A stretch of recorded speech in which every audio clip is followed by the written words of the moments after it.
everyone, and welcome to the Balanced Bodies Blueprint. I am your host, Vinny Russo. And I am your co-host, Dr. Eryn Stansfield. And we're shifting gears from all the conventional fitness narrative you hear on most fitness podcasts, as our main emphasis lies in preventative healthcare, adopting a holistic approach to nutrition, and challenging the traditional views on various fitness topics. Our mission with this podcast is to provide you with the information you need to achieve optimal health. And on today's podcast, we are going to be discussing why creatine is a good supplement that you should incorporate in your supplement tool belt, for lack of a better term. By good, you mean there's actually evidence behind it. Yes, because it's not just a bullshit supplement, as most supplements are bullshit supplements. Yeah, well, hold on. We just got to make sure she talks into the microphone this time. There we go. Yes, and we know from your new type of post that you're doing on Instagram, and if you haven't seen her new posts, she's basically giving out PMIDs for specific topics to help you reference that specific point, right? So for example, if you want to know why creatine is a good supplement to use, she's going to provide the PMIDs that she used to figure out, to basically tell you the evidence behind that.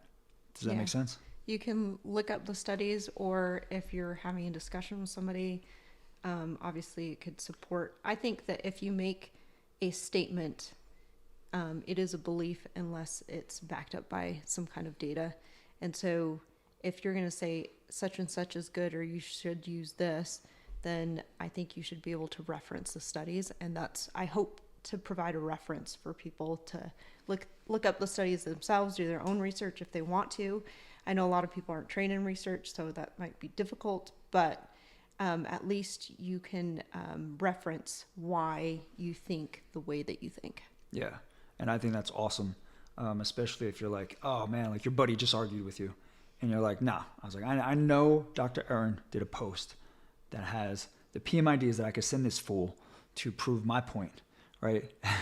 I don't know. I think it'd be pretty cool, especially with people and the misinformation we have now on the internet with everything from nutrition to supplementation to certain health protocols. It's just a bunch of nonsense that could be cleared up with the right type of resources, providing the legitimate information. Well, and the other thing is, like, for example, I really like Lane Norton's posts, and he does back up most of his claims with PMID research data. The problem is his page, like if you go to his Instagram or something like that and you want to search, like he does great posts, and sometimes I'll be like, you know what was a PMID that he referenced for aspartame or something like that, where it is, not dangerous to humans, for example. And I can't find it. And so I'm hoping to make it a little bit more searchable so that you can, like, when you see my videos, I actually put the PMIDs in the video and then also in the text. And then I put a subject line at the very top of the video so that you can see what the video is regarding, so you don't have to watch all my videos. Yeah, we're still fine-tuning everything. So she's going to need the cover photo with a specific title that people could just kind of look at and be like, oh, that's what I need, and click on it and see it. But yeah, let's dive into this topic, which is going to be creatine and the supplementation behind it and the research behind why you should supplement with it. Do you want me to start off with like why people use creatine? It's funny. A couple of people asked me about this. Creatine has actually been studied. Like I said, there's some good randomized control study data out there. Looking at the effects, it started with lean body mass, and now it's gone into the neurocognitive effects, and there are further research areas, with this particular supplement. But one of the first questions I got was the mechanism of action, and so you were going to cover that. Yeah. Well, I did a video on it on TikTok, and it was actually one of my more viral videos, if you want to call them viral. They're not. I'm not going viral anywhere, but it had a lot of views and a lot of likes, a lot of comments. So basically what creatine does, right? So we have adenosine triphosphate, which means it has 3 phosphate groups. It's in your body as the main energy currency, okay? Now, when you use this energy, whether you're lifting or you're running a sprint, a phosphate group will be removed, and that releases energy, which turns adenosine triphosphate into adenosine diphosphate. So you go from 3 phosphate groups down to 2. Creatine gets stored in your muscle cells, right? And it gets stored as phosphocreatine. You might see it as like PCR. What it can do is it donates its phosphate group to the ADP, the adenosine diphosphate, turning it back to adenosine triphosphate. So it basically helps quickly replenish your energy supply so you can sustain high intensity efforts for longer periods of time. And over time, what does this mean? It means that you could train harder. It means that you can recover faster between sets. And ultimately, you could see better strength and muscle gains in due time. So that's the mechanism of action and why it works so well. Yeah, so given that, like I mentioned, when I first started doing these videos, my first video was like how supplements are mostly shit. But this one, creatine, has actually been researched extensively in building lean body mass. And so, I can go through the PMIDs. We can list them in the text reference if you want to look up the studies. But basically, yes, it is useful in lean body mass. And the 3 studies that I outline are all randomized control studies. The second one is a systematic review and a meta-analysis of 35 randomized control studies. So these are well-designed studies that actually, when you look at a trial or a study, you want to make sure that the groups actually take the supplement or medication. In my case, in the medical case, it's usually medication, and then compare it to a different group. Usually that's going to be a placebo group or somebody who does not take the supplement or medication. So the first one, they found that creatine plus resistance training. So it's very important that obviously you can't just take a supplement and hope that it does something. Yeah. But if you actually take creatine and you resistance train, it does significantly improve upper and lower body strength. They saw this in bench and chest press and squatting, vertical jumping, and peak power. Usually the effects that they saw, and I think this has to do with the study population in this particular study, is in younger adults and males.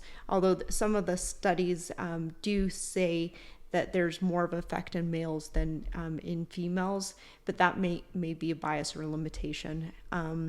The second study, like I said, is a systematic review of 35 randomized control studies. And again, they showed that creatine supplementation combined with resistance training increases lean body mass.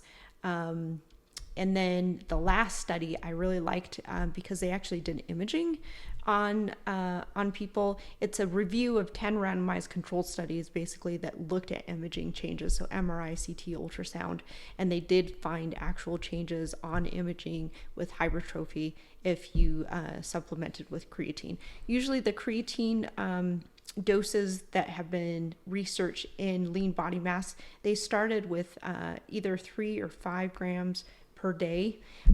So that was kind of the early on research. And by the way, the studies that I named off are recent studies.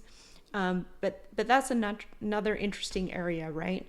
About what creatine dose you should take. And I don't think this was pointed out to me until recently. You sent me a video saying somebody was taking 25 grams per day, which I thought was a lot. And Me then too. if you look at the research, we'll talk about it in a minute, but talk about your experience with creatine and dosing and stuff like that. I'll tell you what I take, but just for reference, like with my clients, if I do recommend it, it normally was 3 grams for females and 5 grams for males. Now it's 5 grams across the board, no matter who you are. Me personally, what I do is I take 5 grams a day, every single morning. Well, I'll say almost every morning with my water chug. You're human, so. Yeah, yes, with my water chug. So I usually, honestly, I chug a liter of water when I wake up in the morning. And I do this for specific reasons that basically allow me. So taking the creatine, I took it when I was younger, and I remember being in high school taking it, and even in college. And I believe when I was in college and I was taking it, it was one of the banned substances for athletics. And I was like, oh shit, I got to come off just in case, right? But eventually that's for the birds now. And I remember people in high school being like, oh man, I'm getting so aggressive on creatine. I'm like, what kind of fucking creatine are you taking? I don't feel aggressive at all. It was almost like this placebo effect, like they were taking some type of steroid or something. And it's not like that at all. Creatine's found in steak. You eat enough steak, you get some creatine from that. So I started taking it because I wanted to push harder in the gym. I wanted to recover faster. I wanted to build muscle more efficiently. And also now with some of the new research, and you'll talk on this in a little bit, keeping my mind a little bit sharper, right? When I take it, like I said, I take it in the morning. It's just very convenient for me, and I don't forget usually. So I don't think it matters when you actually take it, as long as you take it consistently. Like people like to say, take it before you work out, so you have it. So you have that more creatine to use. Some other people will say, take it after you work out so you help replenish the stores that were depleted. Like, just take it whenever and take it consistently. So when you need it available, it's available. I will say that the data, especially the ones that I will kind of talk about here, usually hint towards taking it post-workout to be more effective. I don't know if that's just based on the study design where they actually took it post-workout, or if that's actually, I'd have to look at the data a little bit deeper to actually know if that's the recommendation. But a lot of the data was pointing towards after your workout. Yep. Again, like if you're a human being and you're just, if you're going to take a supplement, we're not all perfect. And so just getting it in is probably better than not getting it in, kind of like a workout. Working out is probably, some kind of workout is better than no workout. Yep. So that's where, you kind of draw your limits there. With the stuff at the post-workout, what I found when I looked into some of that research as well, and this was going back, this isn't like recent for what you're going to talk about, but I saw it as them not looking at creatine in isolation, right? They would use it post-workout, taken with carbs and protein. So they would get this enhanced uptake effect, which I believe is what they're alluding to. I do think that you become more insulin. Well, I know you become more insulin sensitive after you work out, and maybe that might have something to do with taking it post-workout. But I'm still a firm believer that it's not about when you have it in your system. It's about having it in your system. And the goal is to keep your muscles pretty much saturated with creatine over time. So there'll always be enough to make ATP and power your workouts, right? So whether you take it before, after, or just at a random time during the day, it's all going to end up in the same place. So once you have your muscle cells fully loaded with that creatine, timing to me makes very little difference. And the only thing that matters is consistency. So let's talk about the research. So you sent me a video actually that said, somebody was taking like 25 grams or something like that. And I thought it was kind of ridiculous. I kind of eye rolled it. But then as most anybody who's good at science, we look it up. So I thought maybe it could be a thing, and it is a thing. There is actually some data, some good studies out there. And by good, I mean the study design. So again, double-blind randomized controlled studies. Now, but the only caveat to these studies, I would say in general, the ones I'm going to name, I would say the limitations are, one, that they were done in small study groups. So like the first study I'm going to talk about, the N or the number of subjects was 19. The other limitation, I think, with looking at the dosages is that they're looking at athletes in most of these studies. So, you got to think, what's an easy population to study if they're taking supplementation like this and study and measure? Athletes. Athletes are going to be easy to look at because they're probably going to want to take that and actually do the resistance training and be compliant with the study. Yeah. So there's a couple of limitations there to keep in mind. So if you fall into any of those categories, though, it might be helpful. And we'll talk about some of the downsides to creatine because I know there's a lot of myths out there. But right now I'm just focusing on the positives. So the first study I'm going to talk about, and again, we'll put the PMIDs in the description. Did you say downsides? Yeah. Okay. Downsides. That'd be exciting. Well, it's not really downsides. It's just like what people might think. So it's more myth than it is downside. Yes. I had to clear that up. Yeah. I just had to clear that up. Well, there is one downside, maybe. One caveat. Hey, whatever it is, we're going to talk about it. All right. So the first one is a double-blind randomized control study. Again, these are resistance trained, so these people are already trained. They're done in men, and they used a loading dose of 25 grams a day. And most of these studies, is what they did is they did a loading dose of either 20 or 25 grams a day for 1 week, and then they followed that with a maintenance dose for 5 grams a day for 11. So the total study time would be about 3 months, 12 weeks. And what they found is that creatine supplementation led to significantly greater increases in body mass, fat-free mass, muscle fiber, cross-sectional area compared to placebo. The creatine group in this creatine, sorry. See, I was confused the two. Yeah, like it's the medical aspect of it. That's a kidney marker. Sorry. Creatine group gained 6.3% in fat-free mass versus the 3.1% in placebo. And by placebo, they just they didn't give creatine to the other group. Placebo's a hell of a drug. Well, the next study, which I thought was interesting, is they actually, I had to kind of read this a little bit more careful. They looked at athletes, football athletes, again, a randomized control study, and they did a loading phase of 20 grams per day for 5 days, and then they followed that with 5 grams a day, like I said, for 9 weeks. Pretty standard protocol, I think, from that first group. And they did also find significant increases in lean body mass. But what was cool about this study was that they not only did a placebo group where they actually gave them some kind of faux, supplement, but they compared that to a control group where they gave them nothing. So the placebo group actually thought they were taking something, and they still saw a significant gain in lean body mass compared to the placebo group. So the placebo in that case was not stronger than the actual gain. I didn't say it was stronger. I just said it's a hell of a drug. It can be, yes. But not I guess not in that case. And then the last study, again, they used a randomized control study, loading dose of 20 grams a day for 5 days. And then they actually went down to 2 grams a day for 6 weeks. And they found the same thing. So creatine loading increased muscle creatine content and fat-free mass, with gains prolonged during prolonged supplementation. And I think that was up to 3 months. So in summary, like if you're just going to summarize this and you're an athlete kind of looking at this, and you want to maximize your lean body mass, the data out there seems to point to a loading phase of 20 to 25 grams a day for 5 to 7 days, followed by a maintenance dose, typically 2 to 5 grams a day.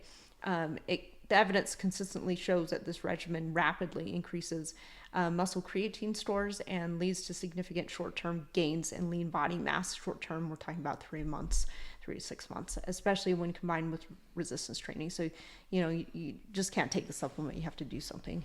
And, most meta-analyses and systematic reviews confirm these protocols of high dose loading and then kind of going to a maintenance dose. It's been around for a long time, the loading aspect.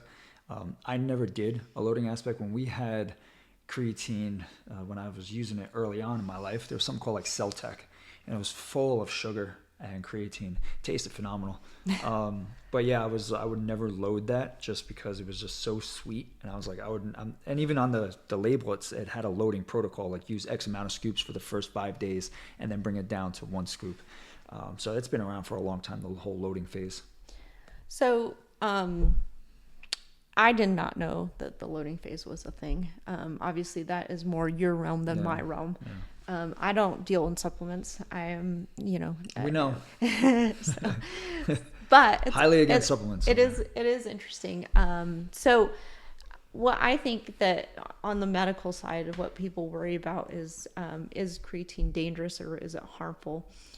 It is generally safe in healthy adults, with no evidence of clinically significant renal impairment. So a lot of people worry about their kidneys. This is where the caveat where I said the downside might apply.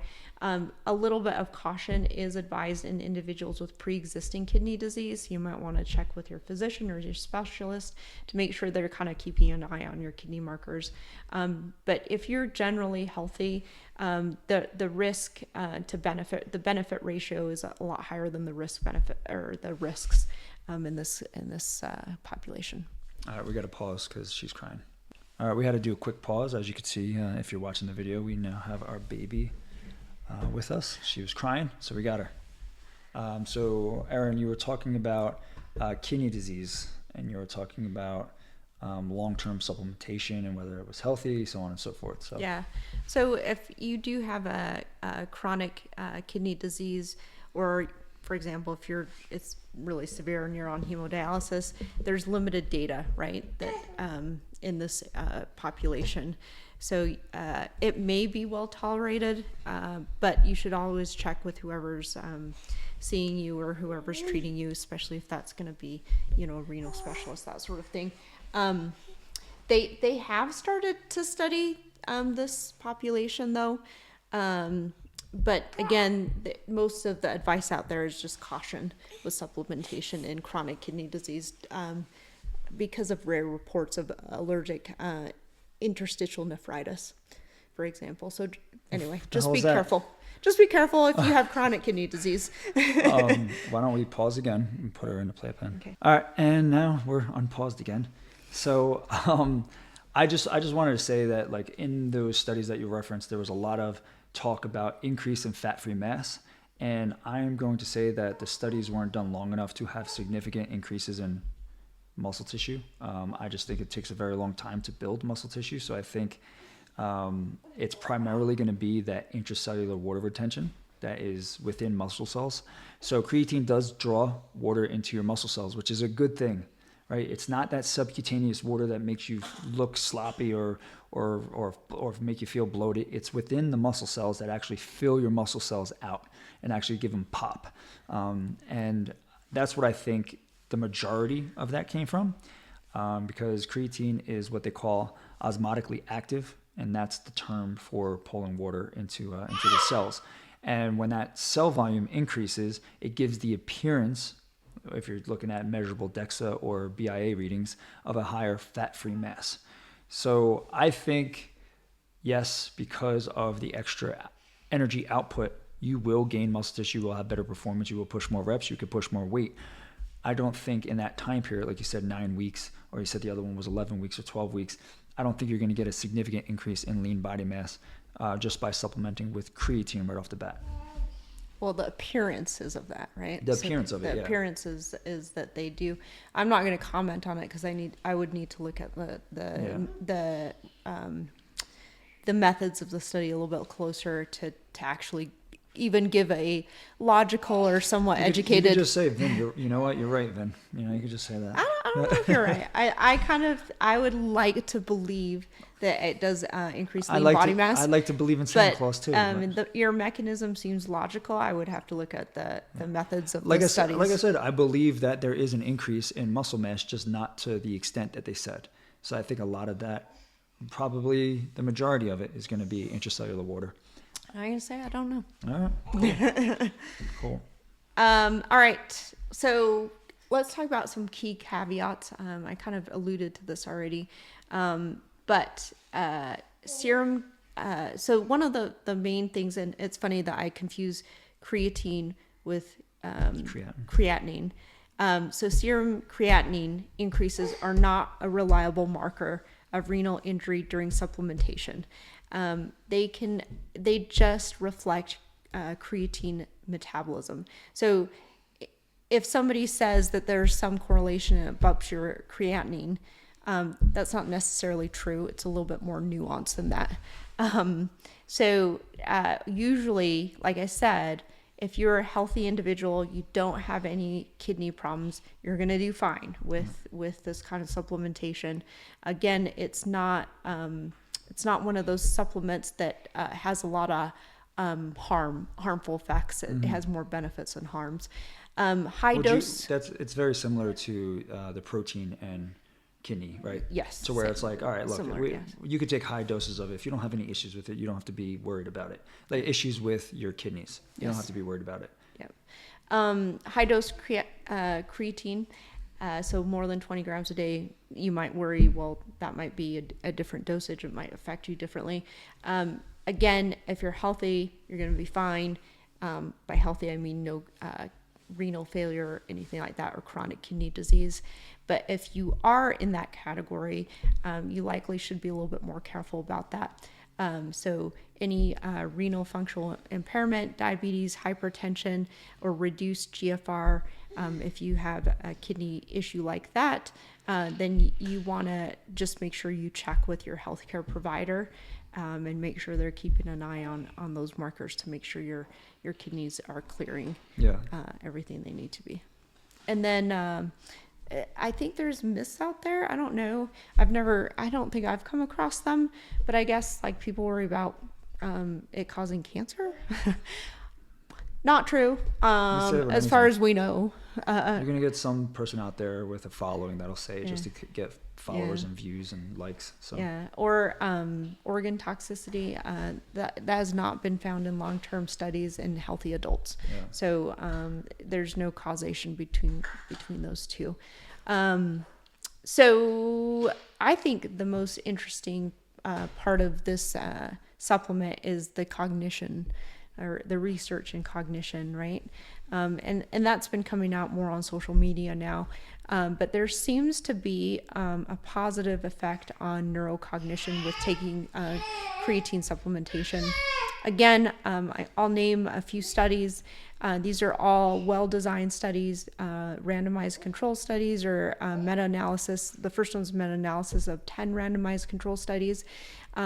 So they're specifically looking at neurocognition.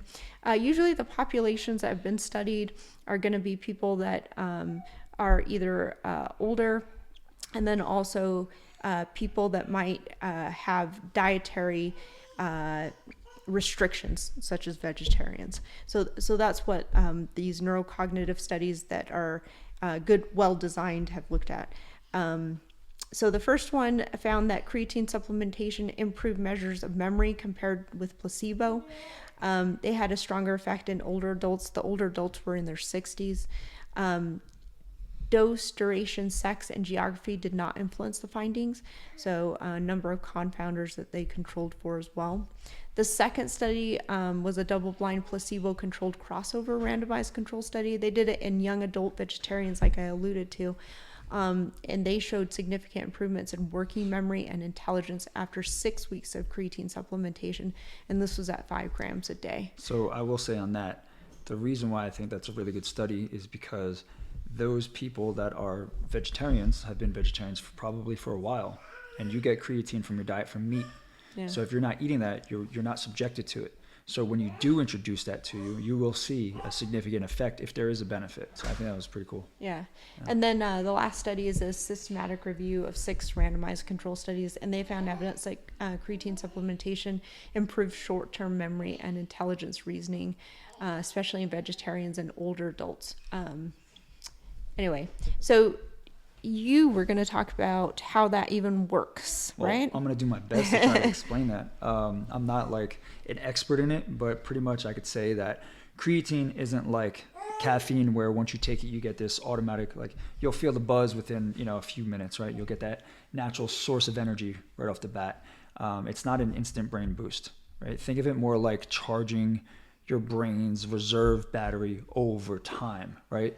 You taking it for a few days, especially for that first week, you might see a little bit more mental clarity, especially if your diet is low in creatine, like you saw with the vegetarians there. But it happens after that, like where the real magic starts to kick in, because your brain starts holding more energy in reserve, right? So if it has more energy in reserve, there's less taxing on those neurons that are going to be stressed out or that are lacking the energy to function optimally. So you have that as a battery reserve for your neurons to be able to function more optimally. Yeah, and I will say that, somebody asked, how long before you see the cognitive effects? And most of these studies, so I can only speak to the duration of a lot of these studies. Most of them were done for 3 months. So I would make the leap, I guess, that you would at least have to take it for a few months before you might help realize some of these neurocognitive effects. But that was at 5 grams, by the way. That was not at these 20-gram loading doses. Yeah. So. And honestly, taking it consistently at 5 grams a day, you might as well. to be honest with you. Might as well. So what do you see happening in the future with creatine? Do you see anything promising or what? Yeah, so this was interesting when I was looking at it. So they're looking at obviously the neurocognition, the role in the brain health, recovery from injury, which might be an interesting thing. They're looking at pregnancy. I'm not sure in what particular realm in pregnancy, but in children as well. But it's being studied because it does have potentially anti-inflammatory effects as well as, the metabolic effects.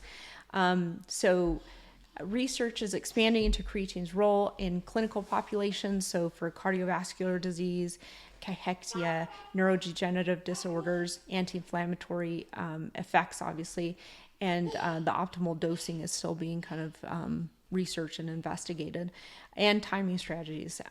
So there's interest in it for women. Obviously, I think I saw something about perimenopause and postmenopause, older adults, and those with dietary restrictions. So, people that are vegetarians, for example. Yeah.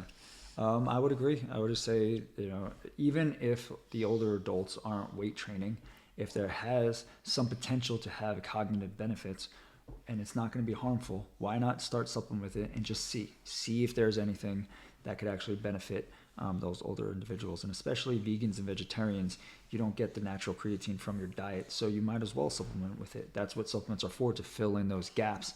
The good supplements, the ones that that have the research behind them that actually work, they're not there to replace anything. They're there to help fill in the gaps if your diet restricts them. So yeah, I love this episode. I've been a big fan of creatine my entire life, and just glad that I liked a supplement that actually had legitimate research behind it and was approved by Dr. Eryn. Yeah. And by the way, we're not trying to sell a creatine supplement. No, I mean, hey, listen, I have a Legion coupon code you can use, but if you don't want to use it, you want to use something else, go ahead and use it. Yeah. So if you are going to invest money into a supplement, creatine would definitely be a supplement to invest in. Yep. So on behalf of Balanced Bodies, we just want to say thank you for joining us on this episode of the Balanced Bodies Blueprint. We are committed to bringing valuable content. And if you enjoyed today's episode, we'd greatly appreciate it if you can take a moment and like it and leave a 5-star review. On Apple, just go to the show, scroll down to the bottom and rate it there. If you're on Spotify, go to the show's page, click the 3 dots, and you can rate it there as well. And if you believe in the power of knowledge, share this episode on your social media to try and get the information out there to as many people as possible. And as you navigate your own path towards better health, remember that Balanced Bodies is forever in your corner. See you all next week. The podcast content may include discussions of medical topics and health-related information. However, the information provided should not be considered exhaustive or complete, and it should not be relied upon as a substitute for professional medical advice or treatment. Always seek the advice of your physician or other qualified healthcare providers with any questions you may have regarding a medical condition or treatment.